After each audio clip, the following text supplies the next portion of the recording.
Hey, welcome back to the Hand Toolery. I'm Andrew Malacy, and today I've got for you a quick shop tour. I just cleaned up my shop, as you saw in the previous video, if you are following on with the channel. If not, I have a video, and I'll link it right here to where I did a cleanup of the shop. It was in a pretty bad state, and we've got a new year, we got a fresh shop, and so I figured I'd just give you a shop tour.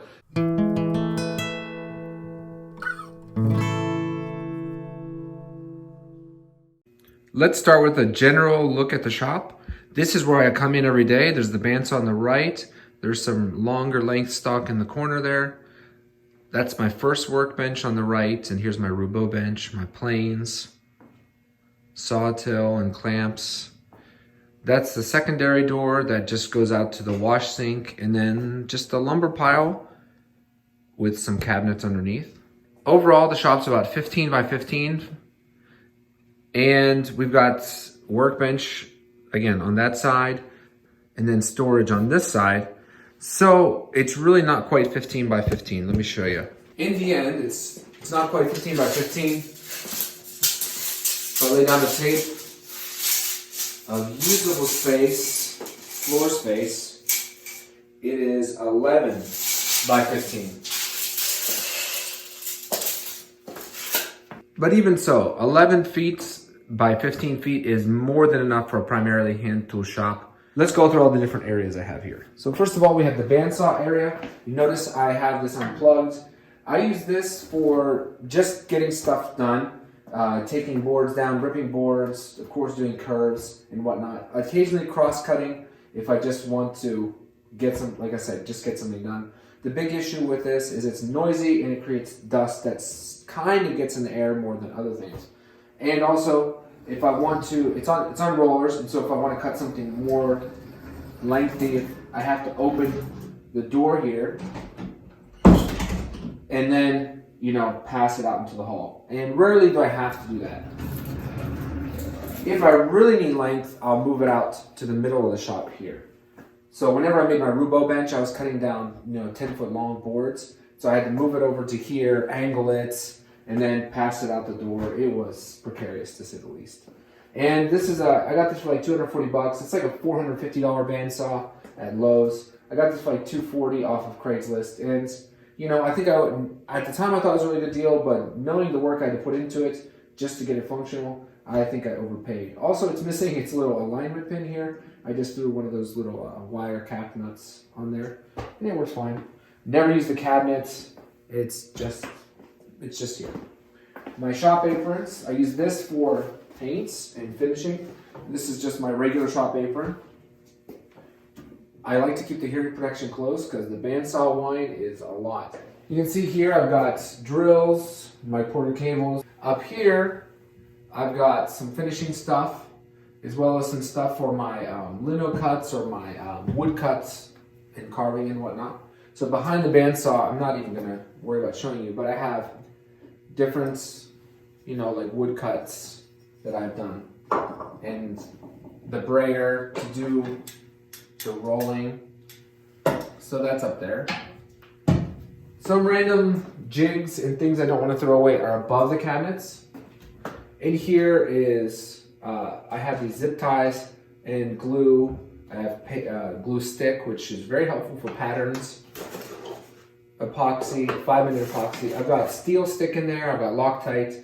And then these are the plans that I made up myself and different notes for different projects that I just keep in there as well. It's just a random cabinet. And here, sandpaper. I like to sand on these or like to use these for just mats for protecting.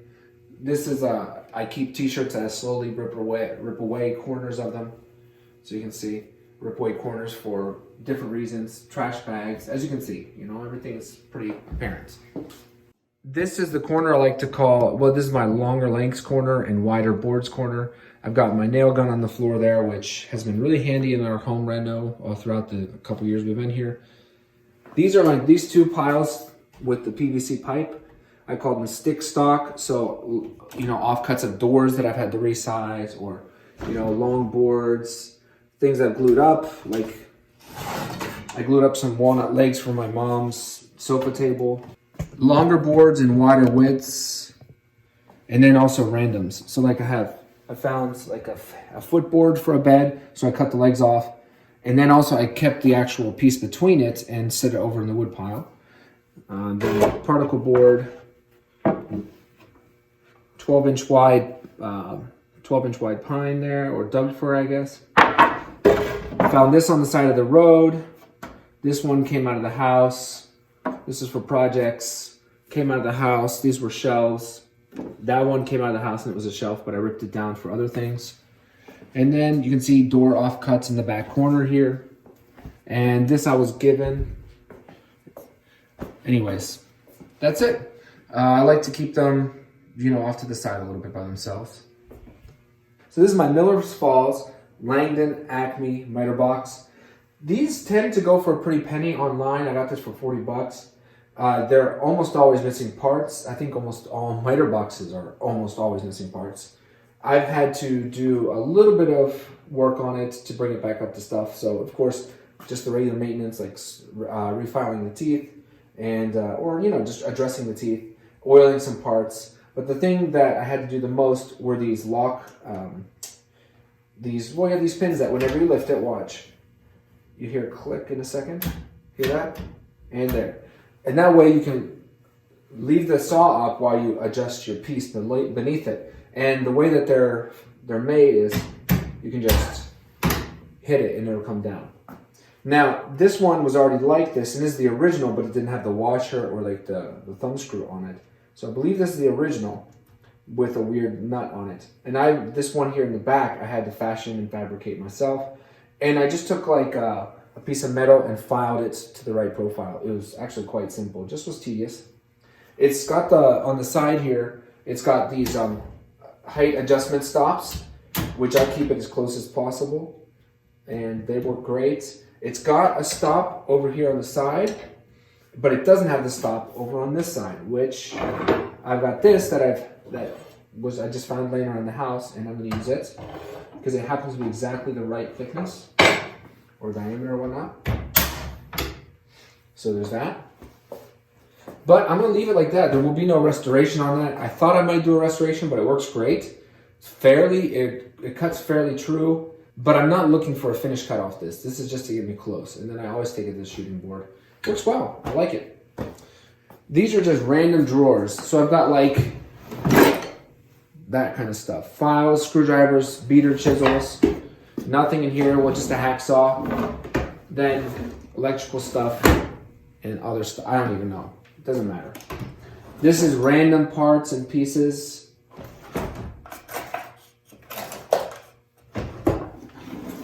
These are all my fasteners. Cabinet hardware, nail gun, sander, Dremel tool, all that stuff. In those two cabinets there, it's stuff like my Craig jig. I have a couple Craig jigs, a bunch of brass hardware and screws that I've taken off, things in the house. Just more random stuff. Then the toolbox, picture stuff, a little yellow miter box. That's actually quite accurate. It's good. That's my circular saw, just to keep it out of the way. Sharpening station. I have my mechanics toolbox here. That green. I have my little propane torch there, and then this really old epoxy that I've had around since before epoxy tables were that famous. As far as sharpening goes, this is a coarse stone. This is a extra fine stone, and this is an extra fine stone, I believe. I really think I could use an extra coarse stone, but what I end up doing is just brushing everything off and using like 120 sandpaper on this, and then I make sure that I don't let the sandpaper abrade the stone. These are my angle finding jigs. This is my sharpening jig. I've taken flack for people seeing me use that, but hey, I really like to keep the clean bevel. It's not that I don't know how to sharpen freehand. I like keeping the primary bevel very clean. So I use that to reestablish an edge, and every time I need to adjust the primary bevel, and occasionally if I just want to make sure I dial in the angle of the secondary bevel, I'll use that too. So if you want to use a sharpening jig, use it. This is just leather from Michaels with green compound on it. I like to keep a notebook handy. I have 2 notebooks in here. This drawer I have not organized at all.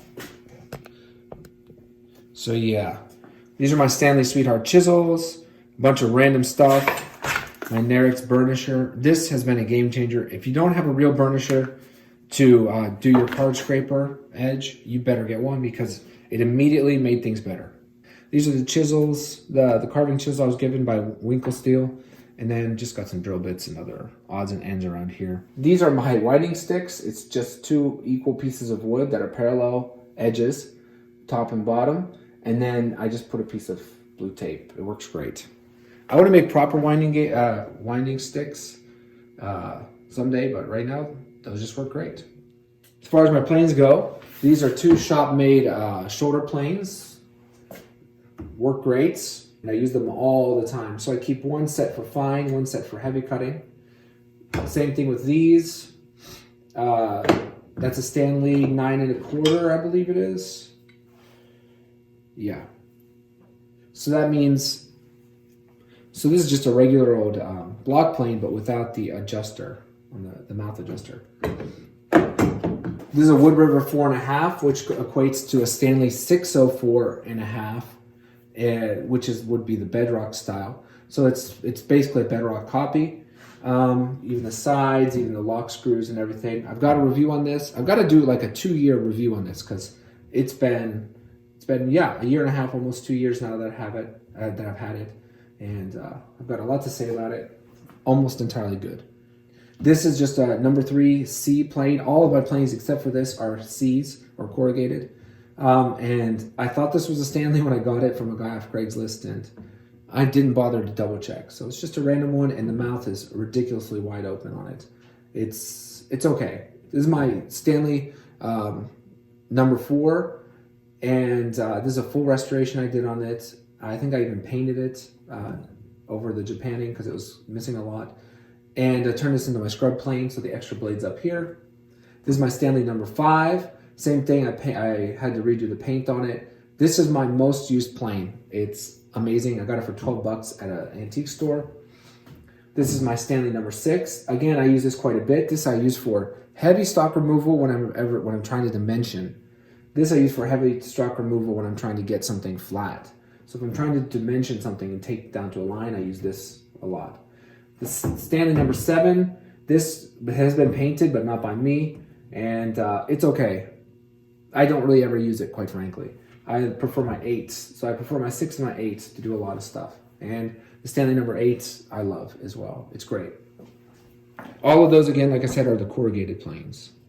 Here's my shooting board. I made a video about how I made this shooting board. Not this one, but one like it. But it's like a dual-purpose shooting board. So it's got the shooting board on this side. You can remove this fence, and you can see there's a walnut piece there, so you can do small stock. You can remove it.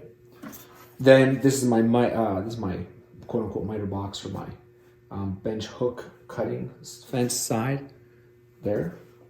So it's got the angle gauges. Really, I don't use this for clean cuts straight off the saw. As most people will tell you, you can get clean cuts straight off the saw if you just pay attention to what you're doing. So I just use this most of the time because I need to cut something and get it down to length quick, and I just want to butt it up against something to cut it. But it's really handy to have. This is a piece of oak cabinet divider. So it came really flat from, it was on our cabinets, and so it came really flat and finished, and this is what I use as my straight edge. And just like the Harbor Freight pull saw, which actually is really good. I use it all the time for random stuff, not just flush trimming. Like if I have to get into a corner, it's really helpful. Here's my saws, my saw collection here. I've got a coping saw, which I do use to remove waste for dovetails. This is a Distin crosscut. I don't even know what number it is. This is also Distin, but this is my rip saw. I redid the handle on this, and I kind of regret that. It looks okay. But it was pretty messed up too. It had some pretty ugly stuff people had tried to carve into it. Not like from the factory either. This is a Harbor Freight's just multi-purpose crosscut saw with the hardened teeth. And I love this saw actually because I'm not afraid to just use it as a junker saw. This is a crosscut saw as well that I got. Oh, I don't even know where I got it, but I brought the handle. I redid the handle on this one.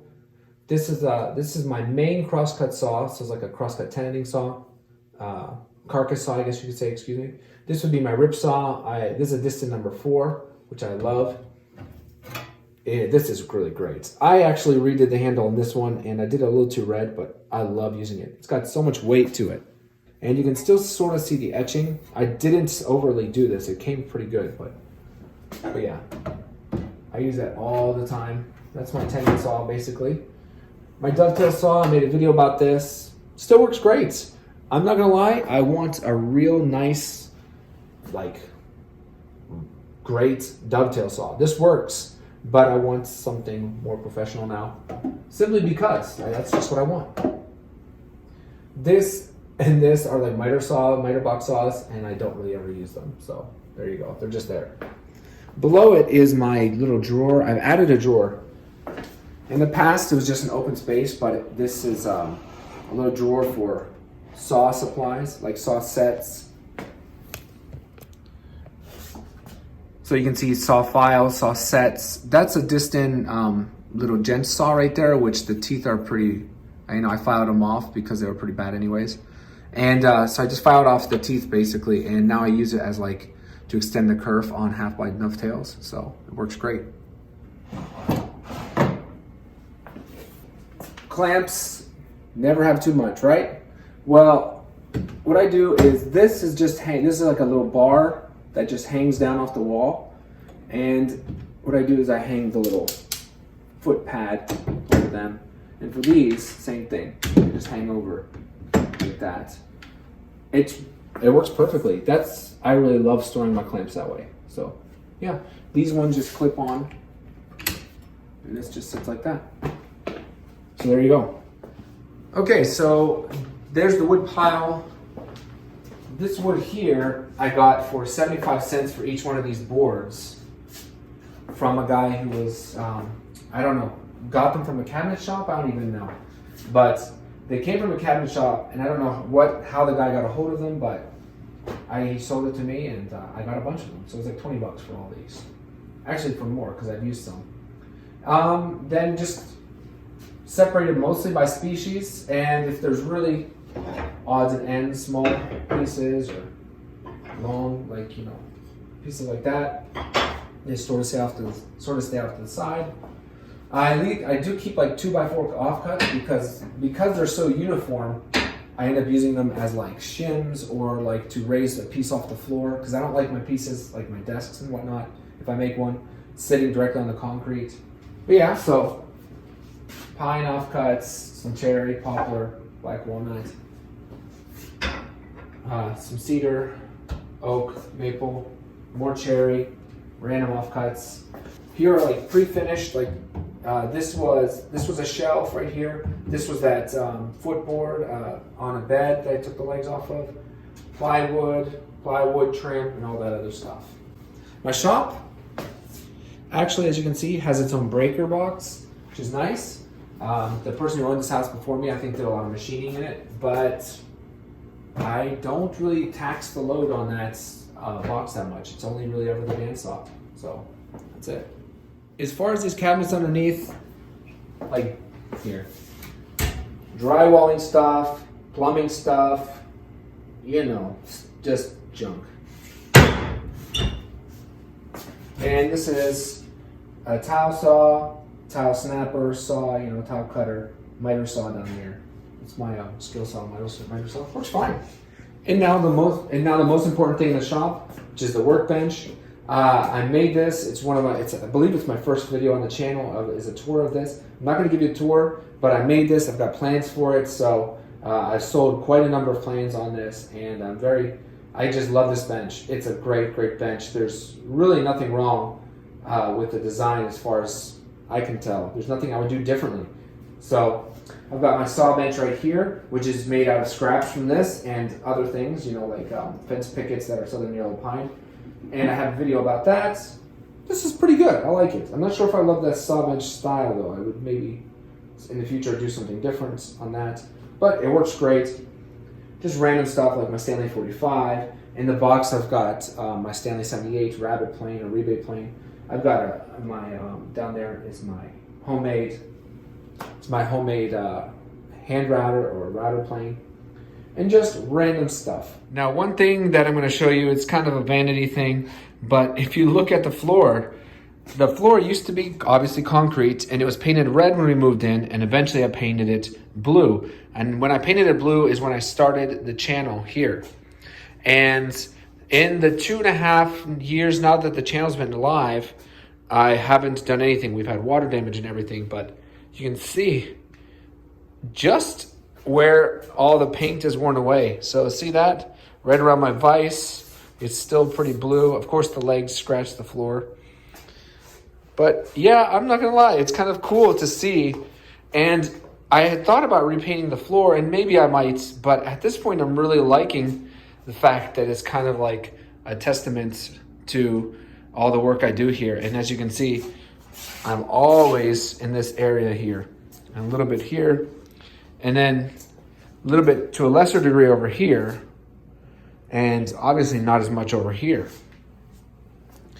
Sharpening station, see this, where I stand, and also where I do the strop. So I do a lot of sawing on my saw bench right here. So it's kind of cool to see the telltale signs on the floor. One little tip I want to give you, maybe you can see it, is I have a black mark, the width of the leg right here. I have it more or less where I want the bench to be. I have one there, and then under the vise there. And so I've got this in a really great distance that gives me plenty of room from the wall here. And whenever I clean, or as the bench shifts and moves over time, it kind of walks itself over towards there. I just bring it back to the mark. And so yeah, that's one little tip that you might want to keep in mind. And I only have to do it on the front legs and only the width of the legs. I don't have to like box the whole leg in with a marker. Well, I hope you enjoyed the shop tour. If you have any questions at all, if there's something I didn't go into enough detail about, or if you want to know why I do something the way I do, or if you want to give me suggestions, you're welcome to. You got the comment section below. And I just want to say thanks so much for watching. Like I said in one of my other videos, like my wrap up for 2019, I'm thinking about doing some small tables. I've got to resurface this bench. It's come out of flat over time. So I want to do that, to do a video re-truing up the bench top. And so yeah, there's probably some smaller projects along the way this year. But anyways, once again, thank you so much, and see you around for the next one.